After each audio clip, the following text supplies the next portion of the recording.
The reason I live in Vancouver is trails are awesome. There's so many trails you can bike. Vancouver's the best kept secret. My family loves Vancouver. I moved to It's a great place to raise a family. What I like There's about so much. My family Vancouver's loves an awesome Vancouver. city because my family I loves love Vancouver Vancouver. because It's home for me. You know, our little farm in Ridgefield, we used to sell directly to the Idlewise. I grew up on a small farm that we would bring berries to the back door of the Idlewise restaurant, and that's kind of how I felt the food system worked. Was there was all this farmland around Ridgefield, and people grew food, and we brought it to the back door of the restaurants, and it was made into delicious food. My name is Warren Neff. I'm the executive director for Slow Food Southwest Washington, and I live in Vancouver, Washington.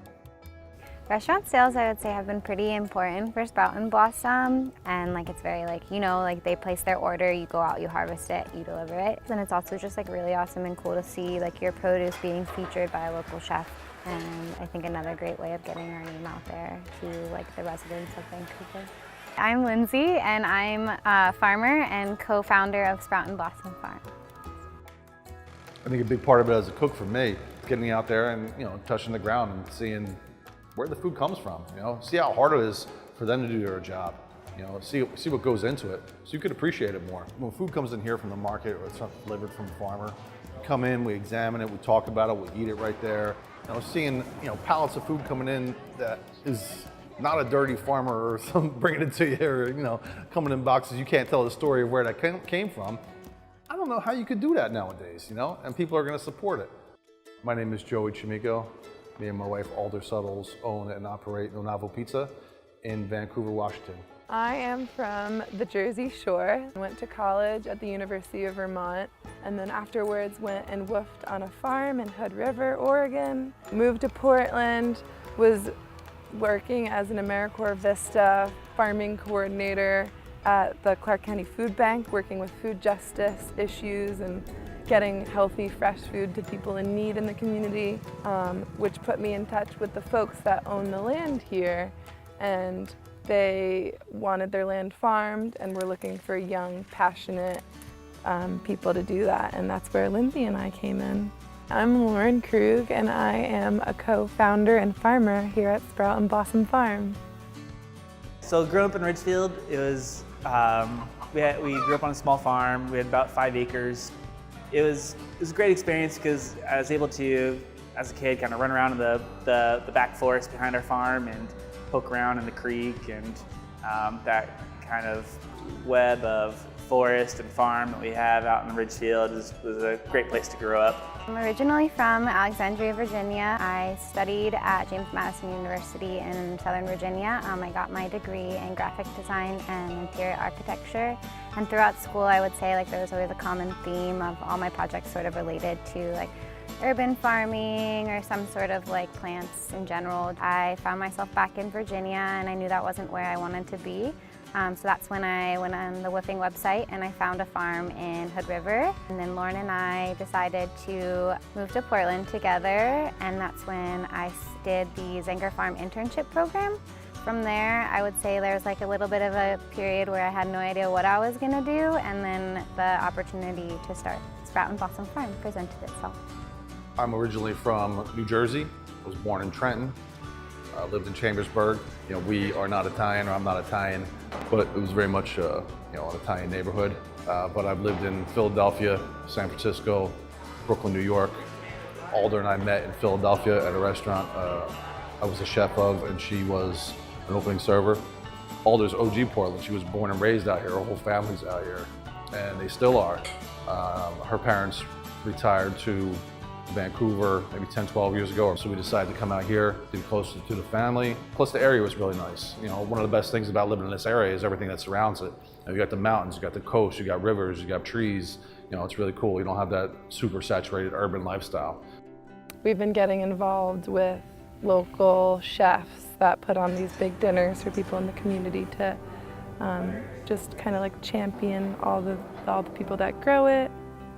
People like Lindsay and I, and Quackenbush and Red Truck and Cloud9. I could go on with all the local farms we have in this area. We have developed a pretty regular weekly order from Mill Creek Pub, who Warren put us in touch with. Jeff is the head chef there, and he'll come and pick things up from the farm.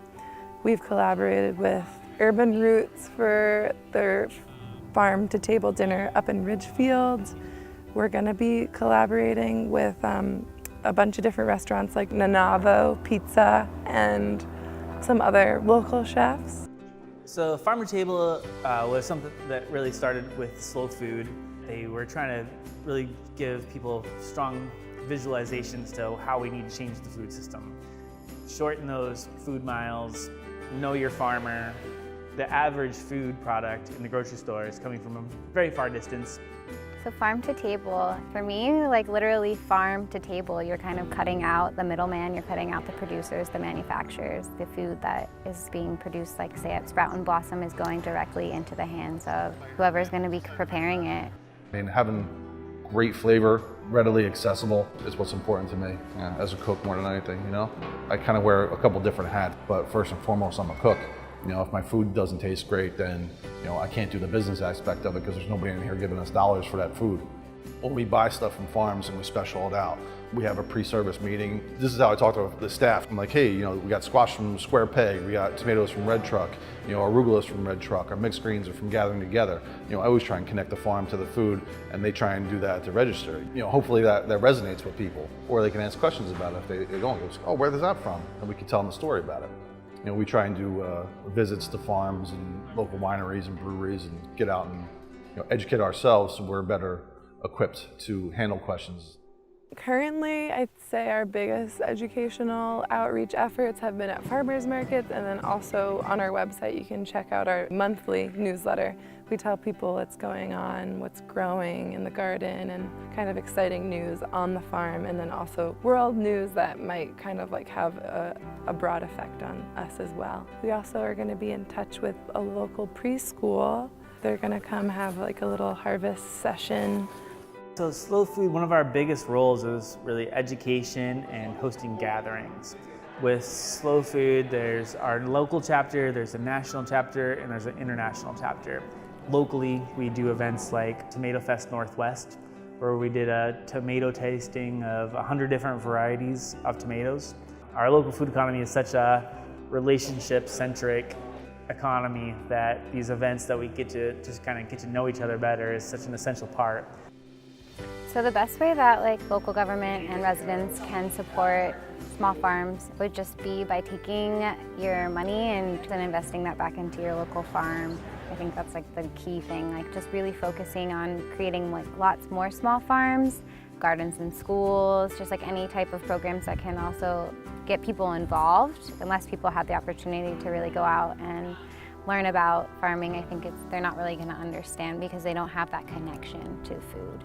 And like from there, you'll really like realize how important eating locally and sourcing locally and investing in your local like community is. The city was super helpful for us. Maybe recognizing, you know, a smaller business is going to operate in that fashion where they're going to support, you know, the better products and do the right thing, and it's going to be good for the community because, you know, recognizing that and facilitating them to get their business open like they did with us is helpful. I think they're doing good things like that. I think that it's really important to know how your food is treated and the practices used to grow that food.